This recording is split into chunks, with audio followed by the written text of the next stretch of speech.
Bem, nós vamos falar agora sobre expectativas racionais e a crítica de Lucas, que é a segunda parte sobre expectativas que está no livro do William Scarth. É o livro sobre introdução à macroeconomia avançada.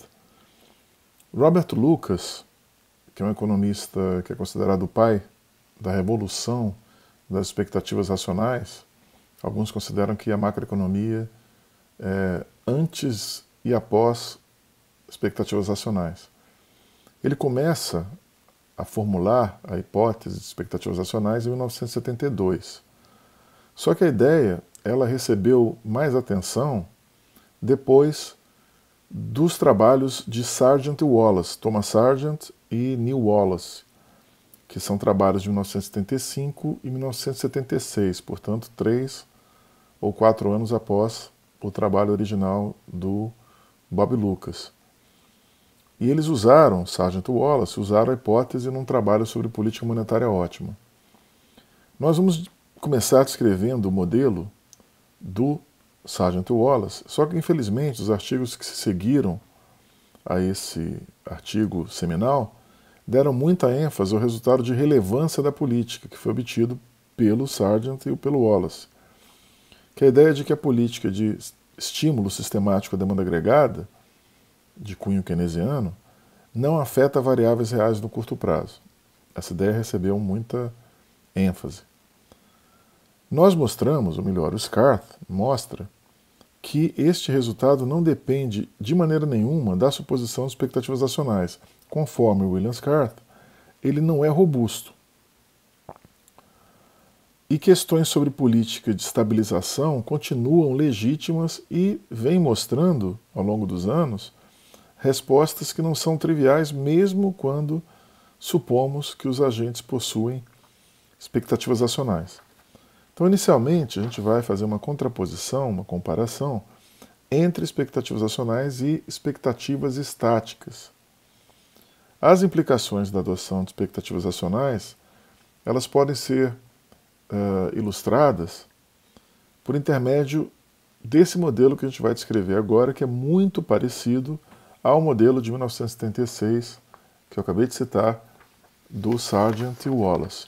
Tá? Então, a gente começa com a formulação de uma curva de oferta agregada, que é essa curva aqui. A gente tem um Y igual a um delta, um Y em T menos 1, mais um beta, e aqui a gente tem uma diferença de preços. O P, que é o nível de preços, e o preço esperado, que é PE, tá? Mais um U, que é um termo de erro. Tá? Essa equação 1, que é a equação de oferta agregada, ou, se preferirem, AS, Aggregate Supply. Aqui a gente tem o PIB anterior, né? E delta é um termo, um parâmetro que reflete o crescimento do PIB no período anterior. Tá? Esse parâmetro aqui, delta, é para capturar a inércia. Tá? É para capturar a ideia de inércia. Tá? Bom, eu vou apagar essa primeira equação. Essa primeira equação, como eu falei, é de oferta agregada. E vou passar agora para a segunda equação.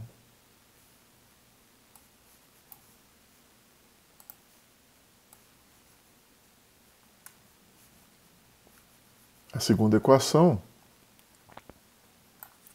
é uma equação de demanda agregada, né, como vocês podem até deduzir. A segunda equação, portanto, vai ser essa aqui. É um y também, um termo que é um θ. Vou corrigir esse igual aqui, que ficou meio esquisito. Esse sinal de igualdade ficou meio feio. Parecendo uma coisa meio diferente, né? Então, aqui, igual. Aqui eu tenho um θ. Aqui eu tenho m menos p.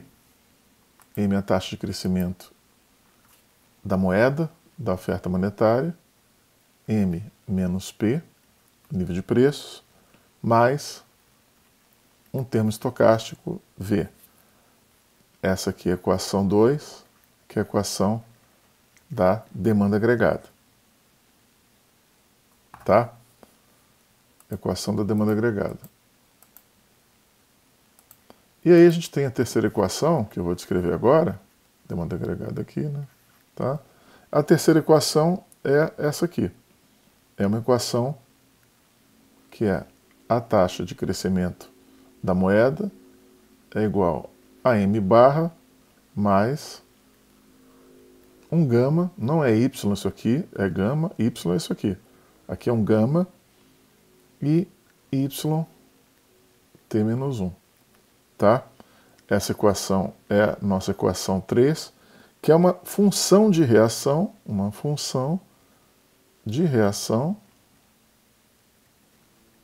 da política monetária, da PM, da política monetária. Tá? Aqui nós temos o crescimento monetário, crescimento da moeda, e aqui a gente tem uma meta de política monetária. Tá certo? Bom, agora a gente vai supor uma equação 4, que é a equação que diz que o PE, que é o preço esperado, é igual a zero. Tá? Nesse caso, nós temos expectativas estáticas. A gente está supondo expectativas estáticas. Essa equação aqui é a equação 4A. Eu estou supondo que os preços não se alteram, tá? Que o preço esperado é igual a zero. Que a população espera um nível de preços igual a zero. Tá? Vou apagar aqui para a gente continuar.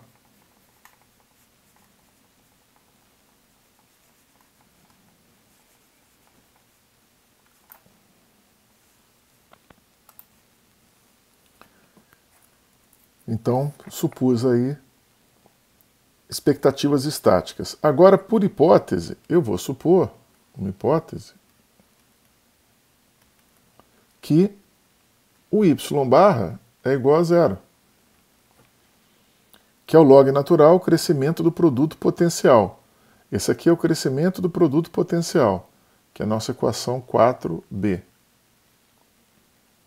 Então, o crescimento, a taxa de crescimento do PIB potencial, que é indicado por essa barra aí, essa taxa de crescimento é zero, quer dizer, quando o PIB atinge o seu nível potencial, a taxa de crescimento é nula. Tá certo? Então a gente adota essa hipótese. E aí nós temos agora uma equação que é essa aqui. Uma equação um pouco maior que é essa aqui. Y menos Y barra é igual a delta Y T menos 1 menos Y barra mais o beta P menos PE mais U,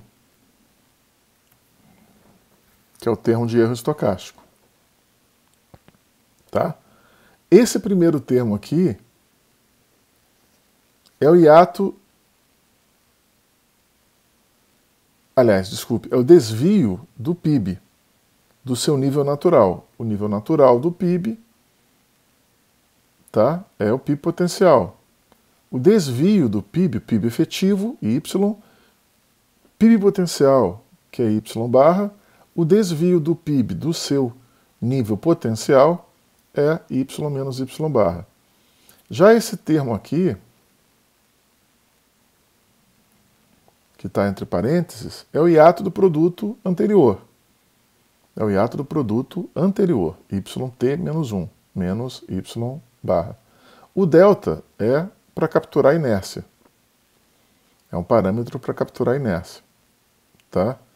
O beta, aqui, e aqui, que é o parâmetro que associa esse desvio do PIB ao desvio de preços, né? E aqui o beta e o desvio de preço, o preço efetivo e o preço esperado, menos o preço esperado, que é a variação não antecipada do preço dos bens e serviços, né? A variação surpresa, né? Quando o nível de preço surpreende os agentes. A variação não antecipada, tá certo? A variação antecipada é quando a gente tem o PIB esperado se confirmando, né? Mas não antecipada é quando a gente tem uma diferença do PIB efetivo, do preço, uma diferença do preço efetivo para o preço esperado. Tá? Aí a gente tem uma variação de preços não antecipada. Tá? Lembrando que esse termo U aqui, esse termo tem média zero, variância constante, tá? Então a gente pode dizer que a média é zero, a variância constante, a gente tem essa variância aqui, variância constante, tá aqui CTE, constante, e também esse termo ali, U, não tem correlação residual. Não tem correlação residual. Tá? Então, os erros não estão autocorrelacionados. Os resíduos, né, os erros, né, os distúrbios, perturbações, etc., não estão autocorrelacionados. Tá certo? E aí a gente tem essa equação aqui, que eu vou chamar de 1', que é a mesma equação 1 da oferta agregada, é uma equação também de oferta agregada, só que agora numa nova versão, que eu chamo aqui, né, de 1'. Também é uma equação de oferta agregada, só que agora com hiatos, com desvios, etc. Tá certo? Agora a gente vai passar para a curva de Phillips de salário, a curva salarial de Phillips. Eu vou apagar aqui para a gente continuar.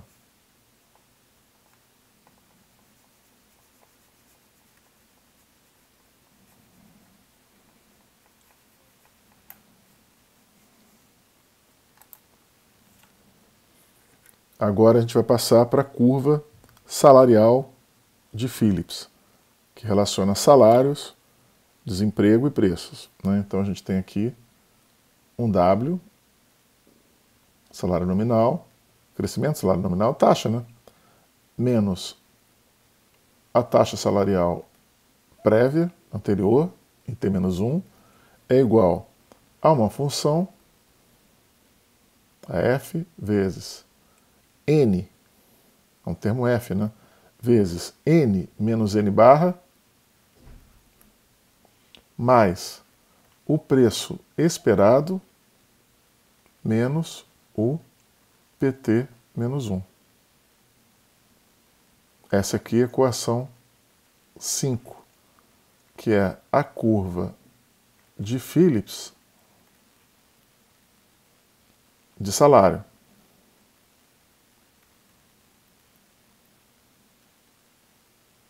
Tá? Que é a curva salarial de Phillips. E aí agora a gente vai ter mais uma curva aqui, que é a curva de demanda por trabalho. Uma equação, não é bem uma curva, mais uma equação, né, de demanda por trabalho. Então eu tenho aqui o W, também minúsculo, esses Ws aqui são minúsculos, tá? São taxas de crescimento. P mais o log natural de 1 menos alfa mais y menos n. Essa aqui é uma equação de demanda por trabalho, que é a equação 6. Equação 5 e equação 6, então, estão aí, tá? Eu vou apagá-las agora para a gente continuar.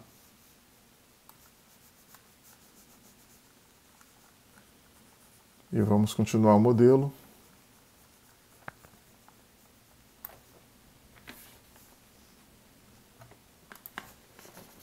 Agora passando para a equação 7, que é uma função de produção. A equação 7 é essa aqui. É y igual ao alfa ln k, o log natural do estoque de capital, mais 1 menos alfa n. Essa equação 7, que é uma função de produção. Tá? Uma função de produção. Nós pegamos aquela equação 6, tá? E vamos defasá-la. A equação 6 da demanda por trabalho, a gente defasa essa equação 6. E a gente vai ter a equação 6', que é essa aqui. W T menos 1 é igual a P T menos 1 mais Ln, aqui a gente não defasa, né? Menos alfa, vou refazer esse alfa aqui que ficou meio borrado. 1 menos alfa,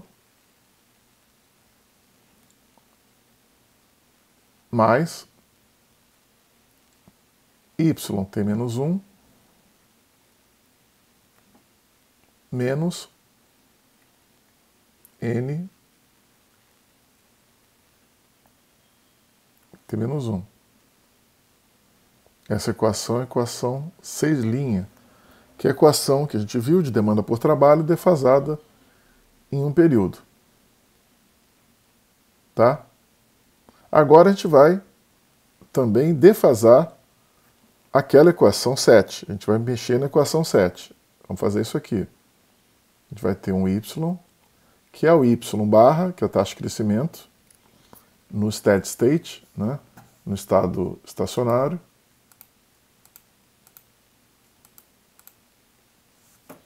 Y barra, que é igual a alfa lnk, tal como está ali em cima, né? Mais, muito parecido com o que está ali em cima, tá? Só tem uma modificação. 1 menos alfa, e o n agora é o n barra, tá? Que é o nível de emprego, a taxa natural de desemprego, né? Ou taxa de emprego natural. Taxa natural de desemprego, vamos chamar assim. Né? E aqui é a taxa de desemprego. Tá? Essa equação aqui é a equação 7'. 7'. Tá certo? Agora a gente vai defasar novamente essa equação 7 e vamos fazer uma equação defasada.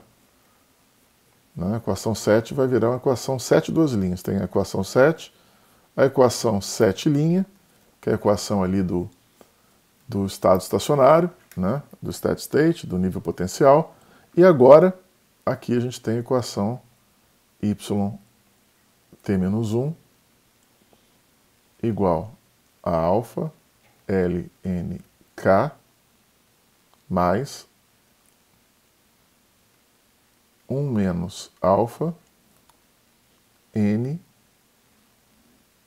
t menos 1, essa equação é a equação 7, duas linhas. Tá? Agora a gente vai voltar para a equação 6. A gente vai retomar a equação 6 e vai trabalhar com essa equação. A gente vai retomar a equação 6 e a equação 7. Vamos retomar, vamos recuperar duas equações. Tá? A equação 6, que é essa aqui,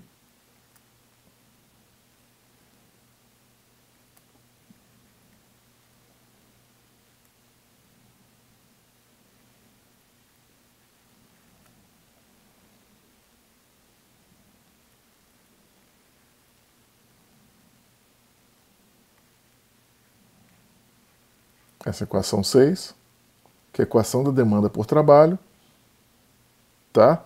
E a equação 5, a gente vai retomar a equação 5, que é aquela equação W menos WT menos 1, a taxa de crescimento salarial menos a taxa de crescimento salarial no período anterior, é F 1 menos, aliás, N menos N barra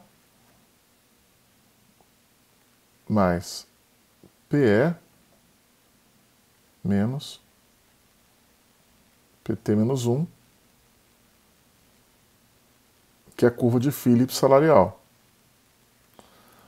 Retomamos essa equação 5 e a equação 6. A demanda por trabalho, 6, e a equação 5, que é a curva de Phillips do salário. Tá? Agora eu vou pegar a equação 6 e a equação 6', que a gente viu, e vou inseri-las, ambas as equações, na equação 5. Então agora eu vou manipular 3 equações, 6 e 6', eu vou inseri-las, combiná-las com a equação 5. Então a equação 5 vai ser fruto de um cálculo, tá? Eu vou fazer agora esse cálculo.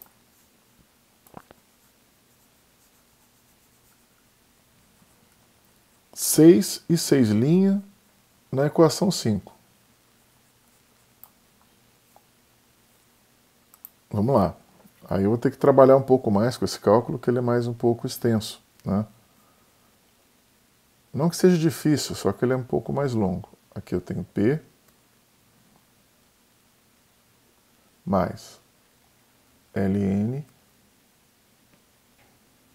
1 menos alfa mais Y menos N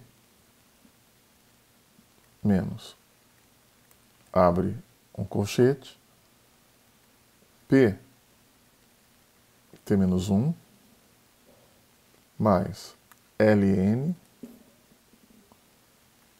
1 menos alfa.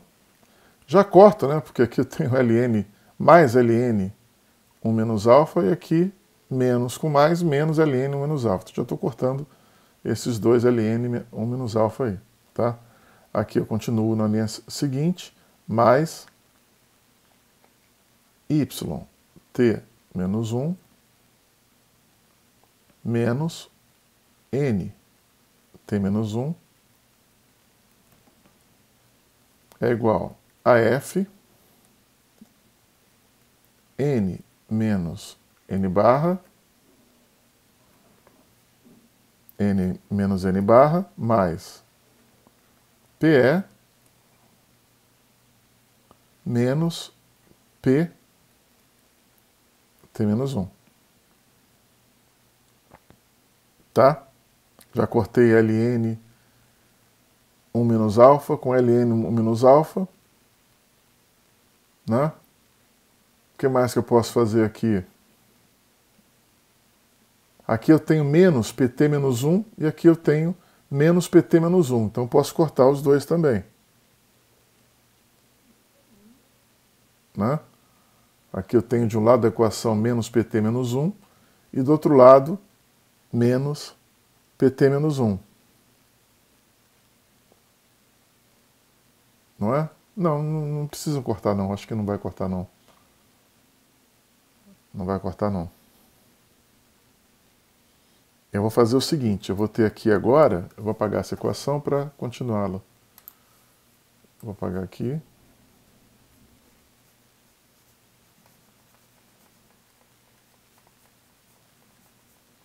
Continuando essa equação. Eu vou ter P menos PT menos 1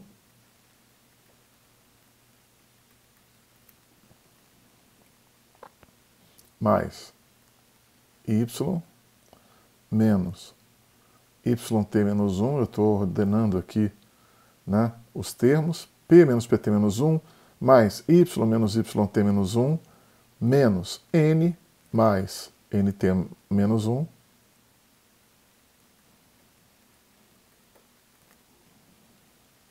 é igual a F N menos N barra mais PE menos PT menos 1.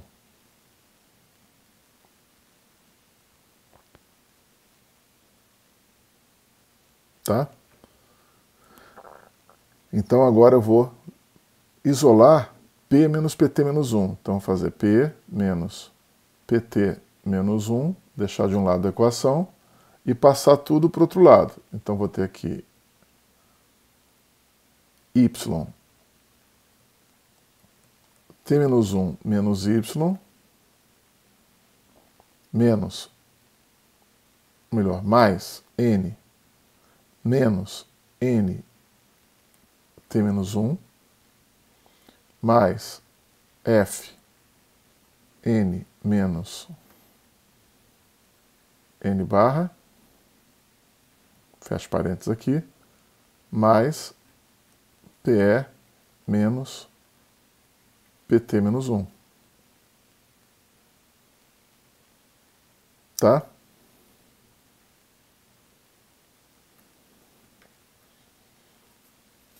Tenho esse resultado aí. Agora eu vou pegar o 7, a equação 7, e vou subtrair dessa equação 7 a equação 7'.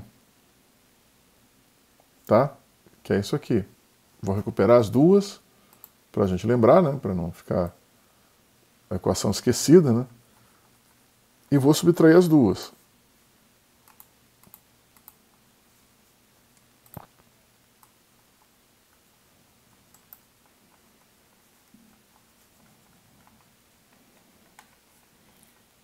A 7 e a 7'.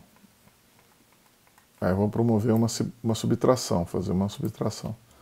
Vou recuperar a 7. Cadê a equação 7? Vou botar aqui em cima. A equação 7 é essa aqui.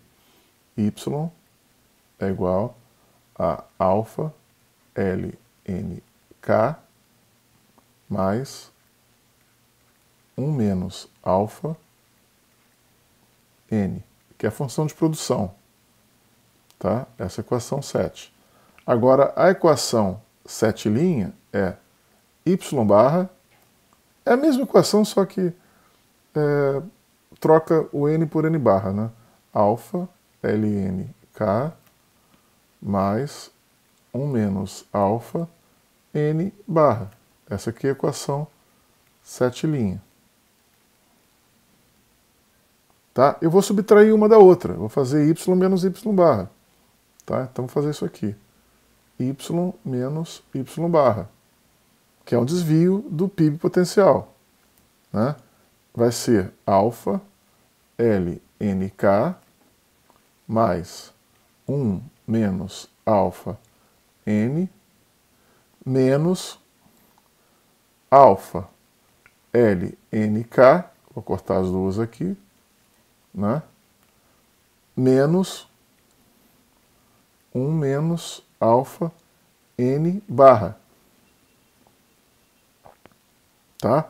Então vou ter que Y menos Y barra é igual a, vou colocar em evidência o menos alfa vezes N menos N barra.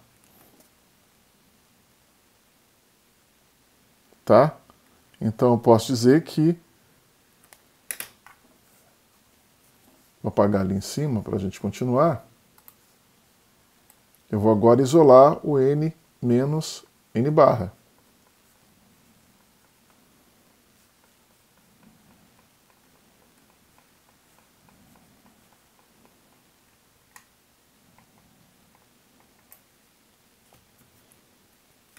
Eu vou agora definir isso aqui. Vou puxar para aqui para cima, né? E vou dizer que N menos N barra é igual a Y menos Y barra sobre 1 menos alfa. Essa é a minha equação 9. Que é o desvio da taxa de emprego, de desemprego ali, né? N menos N barra.